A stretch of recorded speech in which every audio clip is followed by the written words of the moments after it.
ஓம் ஞானமுத்தீஸ்வர சமேத முத்தாரம்மனை போற்றி. அனைவருக்கும் வணக்கம்.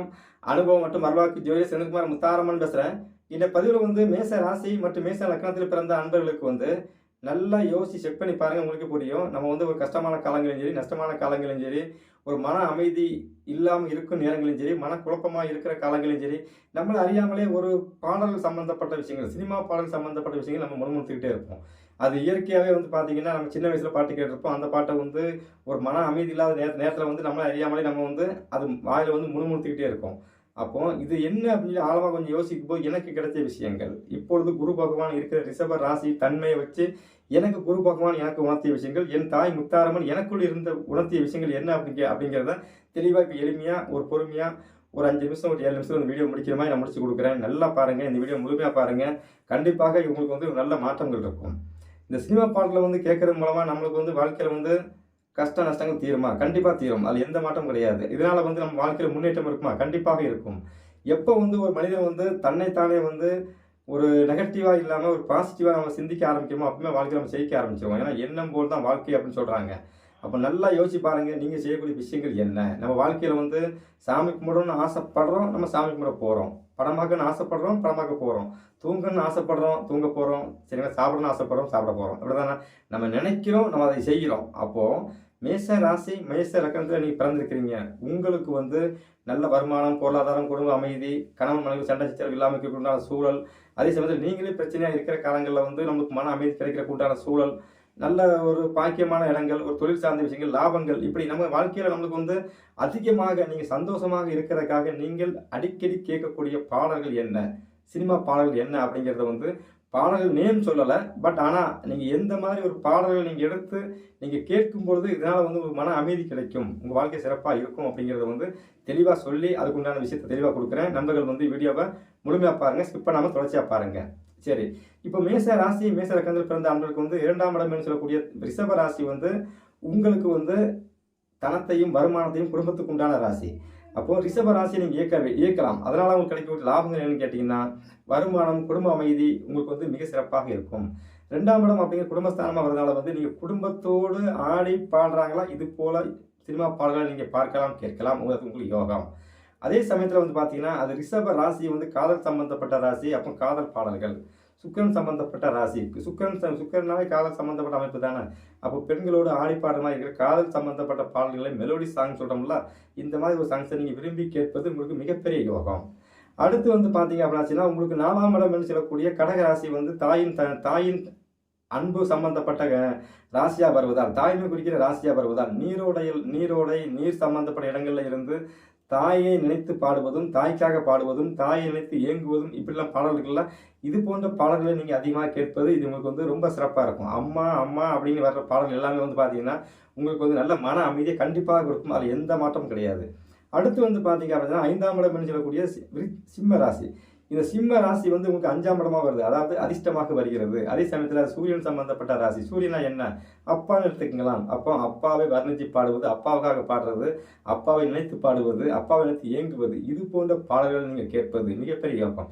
அடுத்து பார்த்தீங்க அப்படின்னா அது அரசு சம்பந்தப்பட்ட ராசி சம்பந்தப்பட்ட அமைப்பு. அப்போ அரசியல் சம்பந்தப்பட்ட பாடல்கள் நீங்கள் கேட்பதும் சரிங்களா, இதெல்லாம் உங்களுக்கு மிகப்பெரிய யோகத்தை கொடுக்கும்.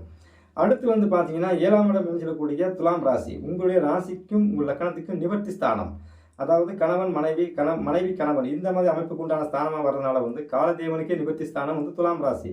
அப்போ துலாம் ராசியின் தன்மை என்னன்னு கேட்டிங்கன்னா, திருமணத்துக்கு உண்டான ராசி. அப்போ திருமண காலங்களில் திருமணம் தாலி கட்டி முடித்த உடனே படிக்கிற பாடல்கள், அல்லது தாலி கட்டுக்கு முன்னால் படிக்கிற பாடல்கள், திருமண நிச்சயம் சார்ந்த விஷயத்தை வச்சு பேசும்போது படிக்கிற பாடல்கள், இது போன்ற ஒரு பாடல்களை நீங்கள் விரும்பி அழகாக கேட்டுட்டு வரும்போது என்ன ஆகும்னா, மன அமைதி கிடைக்கும். உங்களுக்கே ஒரு தெளிவு கிடைக்கும்.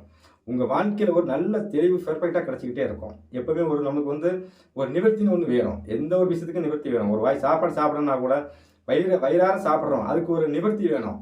ஏன்னா நீங்கள் சாப்பிட்டே இருக்க முடியாது. 10 வாய்னா 10 வாய் சாப்பிட்டோன்னே வயிறு நிறையணும். அந்த நிறைவு கண்டிப்பாக அப்படிங்கிறது உங்களுக்கு துலாம் ராசியில் இருக்குது. சரிங்களா? அதை நீங்கள் துலாம் ராசி தன்மைக்கு தகுந்த மாதிரி தேர்ந்தெடுத்துக்கலாம். கணவன் மனைவியும் கைகோர்த்து பாடுவது, கணவனோடு சேர்ந்து பாடுவது, காதலன் காதலி பாடுவது, இது போன்ற பாடல்கள், அதாவது மெலடி சாங் எடுத்துக்கோங்க. உங்களுக்கு மெலடி சாங் சொல்லக்கூடிய காதல் சம்பந்தப்பட்ட பாடல்கள், கல்யாணம் சம்பந்தப்பட்ட பாடல்கள் மிகப்பெரிய யோகத்தை கொடுக்கும். அடுத்து வந்து பார்த்தீங்க அப்படின்னா 9ஆம் இடம் என்று சொல்லக்கூடிய தனுசு ராசி. தனுசு ராசி அப்படிங்கிறது கோவில் சம்பந்தப்பட்ட அமைப்பு. அப்போ தனுசு அப்படிங்கிறது வந்து பார்த்தீங்கன்னா ஆன்மீகம் சம்பந்தப்பட்ட வீடு. அப்போ அதை நம்ம இயக்கி தான் ஆக வேண்டும். அடிக்கடி நீங்கள் வந்து தெய்வத்தின் பாடல் என்று சொல்லக்கூடிய பக்தி பாடல் கேட்பது மிகப்பெரிய யோகம். அதே சமயத்தில் அது குரு பகவான் வீடாக வருவதால் குழந்தை சார்ந்த பாடல்கள், குழந்தையை வர்ணித்து பாடுவது, குழந்தையை தோளத்தை போட்டு தாளாட்டி பாடுறது, இது போன்ற பாடல்கள், குழந்தைகளுக்காக பாடுவது, குழந்தை சார்ந்த பாடல்கள் குழந்தைகளே பாடுவது, இது போன்ற பாடல்களை எழுப்பதும், இது போன்ற பாடல்களை தேர்ந்தெடுத்து நீங்கள் வந்து அடிக்கடி போட்டு கேட்பது, இதெல்லாம் உங்களுக்கு மிகப்பெரிய யோகம். அடுத்து 10ஆம் இடம் என்று சொல்லக்கூடிய மகர ராசி. மகர ராசி வந்து பார்த்தீங்கன்னா தொழில் சம்பந்தப்பட்ட ராசி, ஜீவன் சம்பந்தப்பட்ட ராசி, கர்ம ராசி. அப்போ ஒருத்தர் வந்து மன அமைதி இல்லாமல் இருக்கிற நேரங்களில் வந்து பார்த்தீங்கன்னா கர்ம காரியங்களுக்கு போயிட்டு வந்து அம்மா போயிட்டாங்க, அப்பா போயிட்டாங்க அப்படின்னு சொல்லி சுடுகாட்டில் இருந்து பாடுறாங்களா, பாடுறாங்களா, இது சார்ந்த பாடல்கள், சோக பாடல்கள் எடுத்துக்கலாம். சனி பகவான் அப்படின்னாலே சோகம் தான். சனி பகவான் ஒரு வாழ்க்கையில் வந்தார் அப்படின்னாலே சோகம் தன்னால் உள்ள வந்துடுது. அப்போ என்ன ஆகும், அவர் அடிக்கிற அடி அப்படி, அதாவது ஒரு தண்ணி தெளித்து அடித்தா பரவாயில்ல, தெளியாமலே அடிச்சிட்டு இருப்பார். அவருடைய குணம் அது. உங்கள் ராசி இலக்கணத்திற்கு அவரே 10ஆம் அதிபதி 11ஆம் அதிபதியாக வருவதால் நீங்கள் அந்த சனி பகவான் என்று சொல்லக்கூடிய தொழில் சம்பந்தப்பட்ட பாடல்கள், தொழிற்சாலைகளில் பாடுற பாடல்கள், உதாரணமாக சொல்லணும் அப்படின்னா உழைப்பாளி இல்லாத அந்த பாட்டு இருக்குல்ல, உழைப்பாளி படத்தில் இந்த மாதிரி சாங்ஸுகள், உழைச்சிட்டு கஷ்டப்பட்டு அமைதியாக வந்து உட்காரும்போது கேட்குற பாடல்கள், இரவு நேரங்களில் அமைதியாக கேட்கக்கூடிய பழைய பாடல்கள், ஓல்ட் இஸ் கோல்டுன்னு சொல்கிறோம் பார்த்தீங்களா, இதுதான் பழைய பாடல்களை நீங்கள் விரும்பி கேட்க மிகப்பெரிய உங்கள் மனசில் வந்து அப்படியே அமைதி, அப்படியே தாண்டவம் ஆடும். இறைவனே வந்து உங்கள் உடம்புல கூட்டிக்கிற மாதிரி உங்களுக்கு ஒரு ஃபீலிங் ஏற்படும். இதெல்லாம் வந்து ரசிக்கணும். வாழ்க்கையை வந்து நம்ம ரசித்து வாழும்போது மட்டும் நம்ம ஜெயிக்க முடியுமே தவிர, நம்ம ஏனும் தானும் வாழும்போது வாழ்க்கையும் அப்படித்தான், காலமும் அப்படி தான் கூட்டிட்டு போகும். எந்த ஒரு விஷயத்தையும் ஒரு நல்ல விஷயமா இருந்தாலும் அதை ரசிப்பது, கெட்ட விஷயமா இருந்தாலும் ஏன் அந்த கெட்ட விஷயம் நடக்குது அப்படிங்கிறத யோசித்து அதுக்குள்ள ரெமனி தேடுவது, இதுதான் நம்ம வாழ்க்கை தத்துவங்கள். அப்போ 10ஆம் இடம் 11ஆம் இடம் என்று சொல்லக்கூடிய அந்த ராசிக்கே வந்து சனி பகவான் அதிபதியாக வருவதா. 10ஆம் இடம் தொழில் சார்ந்த விஷயங்கள், தொழிற்சாலைகளில் பாடுற பாட்டு, தொழிலுக்காக பாடுற பாட்டு, சரிங்களா, இது போன்ற பாடல்கள். அடுத்து வந்து பார்த்தீங்கன்னா 11ஆம் இடங்கிறது லாபஸ்தானம். லாபஸ்தானம் பாதகஸ்தானமாக வருது, இருந்தாலும் லாபம் நம்மளுக்கு தேவை. அப்போ என்னன்னு கேட்டிங்கன்னா பணத்தில் மிதந்து போகிற மாதிரி, பணத்தில் கோடி கோடியாக பணத்தில் வந்து மிதக்கிற மாதிரி, பணம் பணம் பணம், அல்லது மூத்த அக்காவோட சேர்ந்து பாடுறது, சரிங்களா, இது போன்ற உறவுகளோட கனெக்ட் பண்ணி நீங்கள் எடுத்து இது போன்ற உள்ள பாடல்களை தேர்ந்தெடுத்து நீங்கள் அப்படியே ஒரு போர்டில் போட்டு வச்சு ரெகுலராக நீங்கள் கேட்டுட்டு வரும்பொழுது நீங்கள் எவ்வளவு பெரிய நெருக்கடியில் இருந்தாலும் சரி, எவ்வளவு பெரிய மனக்கஷ்டத்தில் இருந்தாலும் சரி, உங்கள் மனபாரம் அப்படியே குறையும். உங்கள் மனபாரம் குறைய ஆரம்பிச்சிட்டு அப்படின்னாலே நீ வாழ்க்கையில் ஜெயிச்சிருவீங்க. ஒரு மனிதனுடைய வாழ்க்கையில் வந்து மனம் என்று சொல்லக்கூடிய விஷயம் வந்து ரொம்ப ரொம்ப ரொம்ப முக்கியமான ஒரு விஷயம். அந்த மனம் ஒருத்தருக்கு தெளிவாக இருக்குது அப்படின்னாச்சுன்னா பெரிய மலையை கூட பிடிங்கி தூர எரிஞ்சிடலாம். அதே சமயத்தில் உங்கள் மனம் கெட்டு போச்சு அப்படின்னாச்சுன்னா கீழே விழுந்த ஒரு குண்டு விஷயம் கூட மேலே தூக்கி போடறதுக்கு மனசு வராது. அப்புறம் போடலாம்ப்பா, அதை போட்டு நம்ம என்ன பண்ண போகிறோம் அப்படின்னு சொல்லி அந்த மனம் வந்து உங்களை வந்து தள்ளி கொண்டு போகுமே தவிர தூக்கி கொண்டு நிறுத்தாது. அப்போ நீங்கள் செய்யக்கூடிய விஷயங்கள் என்ன, தொடர்ச்சியாக இது போன்ற பாடல்களை நீங்கள் ரெகுலராக நீங்கள் வந்து அடிக்கடி கேட்டுட்டு வரும்போது, ஒரே நாளில் கேட்டுட்டு வந்து என்னப்பா நீ சொன்னா நான் கேட்டேன் ஒரே நாளில் ஒன்றும் மாறலையே அப்படிலாம் கேட்கக்கூடாது. ஒரு விஷயம் அப்படிங்கிறது ஒரே நாளில் வந்து ஒரு நாள் எந்த விஷயம் மாற போகிறதில்ல, சரிங்களா. நீங்கள் வந்து ஒரு சாப்பாடு செய்யணும்னா கூட அரிசியை வாங்கணும், அதை வந்து ஊற வச்சு அப்புறம் வந்து குக்கரில் வச்சு வேக வச்சு வெந்ததுக்கப்புறம் விசில் வந்த பிறகு அந்த விசிலுக்காக காத்து இருந்து அப்புறம் எடுத்து, அப்போ இவ்வளோ விஷயங்கள் இருக்குது. அப்போ எடுத்தோம் கவுத்தனா ஒரு விஷயம் இல்லை, கண்டிப்பாக தொடர்ச்சியாக செய்யும் பொழுது இதை வந்து நான் வந்து உங்களோட ராசி இலக்கணத்திற்கு 1, 2, 5 சரிங்களா, 1, 2, 5, 4, 5, 7, 9, 10, 11 ஸ்தானங்கள் சம்பந்தப்பட்ட பாடல்களை நான் உங்களுக்கு கொடுத்துருக்கிறேன். இது அப்படியே நீங்கள் தொடர்ச்சியாக செய்யும்போது உங்கள் ஸ்தானம் வந்து வேலை செய்யும். அந்த ராசியின் தன்மை வேலை செய்ய ஆரம்பிச்சிடும். ராசியின் தன்மை தொடர்ச்சியாக வேலை செய்யும்போது என்ன ஆகும்னா அந்த ராசியின் மேல் கடந்து வரும் கிரகங்கள், சரிங்களா, ஒரு நல்ல ரோட்டை போகும்போது வண்டி நீங்கள் பாஸ்ட்டில் ஓட்டலாம். அதே கல் ரோட்டாக இருந்தால் கரடு மூடாக இருந்தால் ஓட்ட முடியாது. அது மாதிரி உங்கள் ராசி கரடு மூடாக இருக்கிற ராசியை வந்து நீங்கள் சமம் செய்து அதை நீங்கள் இயக்கிக்கிட்டே இருக்கும்போது என்ன ஆகுன்னா அங்கே உங்களுக்கு வந்து வர்ற கிரகங்கள், உட்கார்ற கிரகங்கள், உட்கார்ந்து இருக்கும் கிரகங்கள் அதனுடைய தன்மையை அழகாக சிறப்பாக செஞ்சுட்டு போயிட்டே இருக்கும். அவ்வளோதான். அப்போ மேச ராசி மேச இலக்கணத்தில் நீங்கள் பிறந்திருக்கீங்க அப்படின்னா கண்டிப்பாக இது போன்ற பாடல்களை நீங்கள் தொடர்ச்சியாக கேட்டு வந்துக்கிட்டே இருங்க.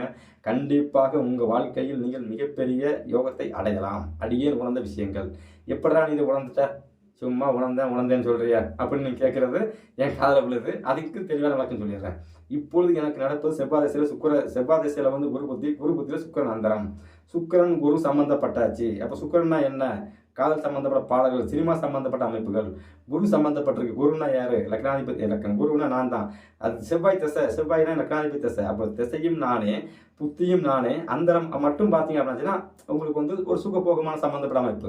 அப்போ குரு சுக்கிரன் சம்பந்தப்படும் போது இந்த பாடல் சம்பந்தப்பட்ட விஷயம் உள்ள வந்துடுது. அதே சமயத்தில் கோட்சாரத்தில் இப்போது இருக்கும் குரு பகவான் வந்து காதல் ராசி என்று சொல்லக்கூடிய ரிஷப ராசியில் அமர்ந்திருப்பதால் கண்டிப்பாக எல்லாருக்குமே வீட்டில் எல்லாருமே காதல் பாட்டு கேட்கறது வழக்கம் தான். எல்லாருமே பாடல் கேட்டு கேட்டு ரசிக்கிறது எல்லாருக்குமே தன்மைகள் இருக்கும். ஆனால் இப்போ கொஞ்சம் அதிகமாகவே இருக்கும். பட் எனக்கு உட்பட சரிங்களா. அப்போ ஒருத்தருக்கு வந்து ஒருத்தருடைய சிந்தனை செயல்பாடுகள் எப்படி இருக்கணும், அதை நம்ம எப்படி மாற்றணும் அப்படிங்கிறது உங்கள் ஜாதகத்தில் தான் விளக்கம் இருக்குது. முதல்ல தெளிவாக சொல்லக்கூடிய விஷயங்கள் என்ன அப்படின்னு கேட்டால், மேசராசி மேசனங்களை தந்திருக்கீங்க. தொடர்ச்சி நான் சொன்ன இந்த மாதிரி அமைப்பில் உள்ள பாடல்களை தேர்ந்தெடுத்து வச்சு நீங்கள் அப்படியே ரெகுலராக கேட்டு வந்து பாருங்கள். கண்டிப்பாக உங்கள் வாழ்க்கையில் நல்ல மாற்றம் முன்னேற்றம் கண்டிப்பாக கிடைக்கும். அதற்கு நான் ஒரு துணையாக இருப்பேன். அதுவும் என் தாய் முத்தாரம்மன் அருளோடு துணையோடு. அவ்வளோதான் சரிங்களா. இந்த விஷயத்தை எனக்கு நான் வந்து ஒரு அனுபவ ரீதியாக நான் ஒன்று சொல்கிறேன் அப்படின்னா நானாக யோசிக்கிறது அல்ல. எனக்குள் இருக்கும் என் தாய் முத்தாரம்மன் உணர்த்திய விஷயத்தை நான் உங்களுக்கு வந்து பரிகாரமாக எளிமையாக நான் அனுபவித்து மறுபடியும் உங்களுக்கு எடுத்து தர்றேன். அவ்வளோதான். சாப்பாடு இறைவன் கொடுத்துட்டான். அதை சாப்பிட்டு பார்த்து உப்பு இருக்கா, உரப்பு, காரம் சரியாக இருக்குதான்னு நான் செக் பண்ணி பார்த்து நான் உங்களுக்கு திருப்பி நான் உங்களுக்கு வந்து அதை பதார்த்தமாக கொடுக்குறேன். உங்களுக்கு சேதாரம் இல்லாமல் கண்டிப்பாக இருக்கும். எல்லோருக்கும் என் தாய் முத்தாரம்மனால் பரிபூர்ணமாக கிடைக்கட்டும். நன்றி, வணக்கம்.